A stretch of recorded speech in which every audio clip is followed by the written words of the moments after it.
Irlanda hoy en día es un país al cual nos podemos referir como un país de contrastes.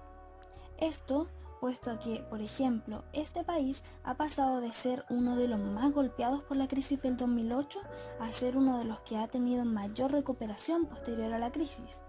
También este país ha pasado, por otra parte, de aislarse del comercio internacional y abstenerse de este a ser la sede europea de las multinacionales tecnológicas, como lo son Apple o Microsoft.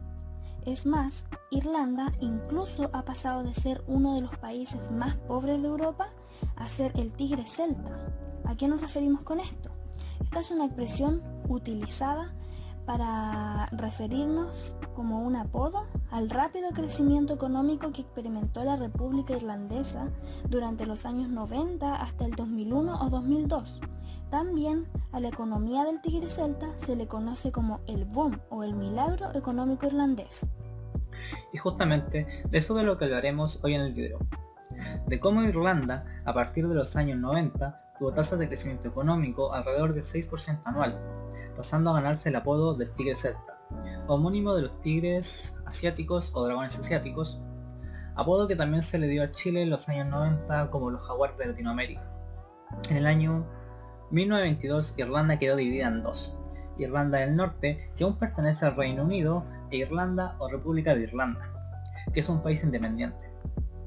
En sus inicios, Irlanda decidió incentivar y proteger la industria local, ejecutando un plan de sustitución de importaciones y aislándose del comercio internacional.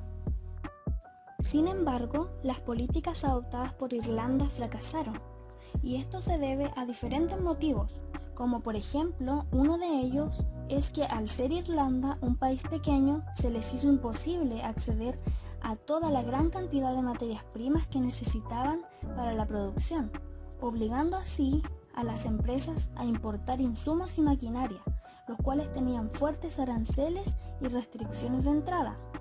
A esto se le suma que el mercado interno de Irlanda también era muy pequeño, e incluso se estima que en los años 20 la población era de poco menos de 3 millones.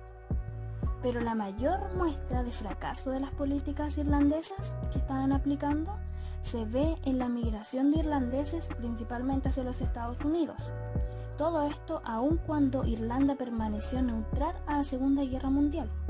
Todos estos factores hicieron que finalmente, a finales de la década del 50, el gobierno de Irlanda decidiera cambiar radicalmente la política económica que se estaba utilizando, facilitando la inversión extranjera con bajos impuestos a las empresas, bajando unilateralmente los aranceles, negociando acuerdos de libre comercio con el Reino Unido e intentando ingresar a la Comunidad Económica Europea, actual Unión Europea, lo que finalmente logró en el año 1973, además de una fuerte inversión en educación por parte del Estado. Pero, ¿cómo resultaron estas reformas?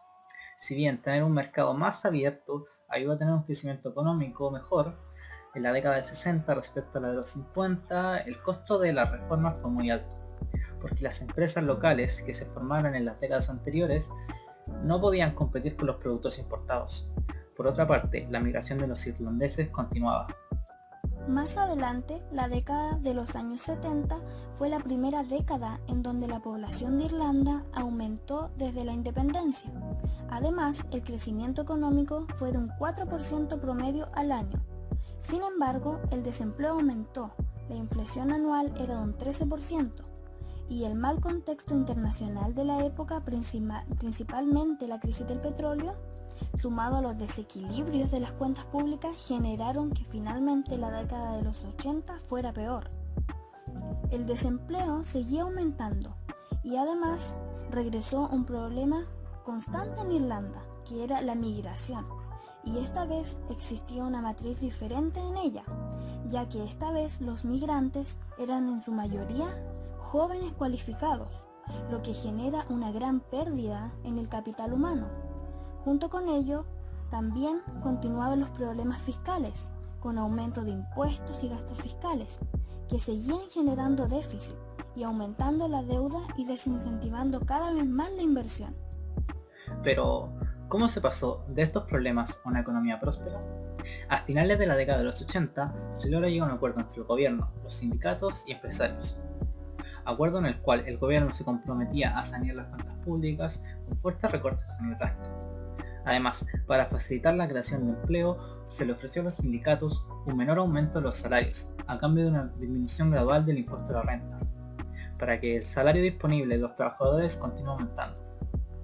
Con todos estos nuevos acuerdos, ya en la década de los 90, Irlanda experimentó un crecimiento económico fuerte, en donde todas las reformas hechas en las décadas anteriores por fin dieron frutos.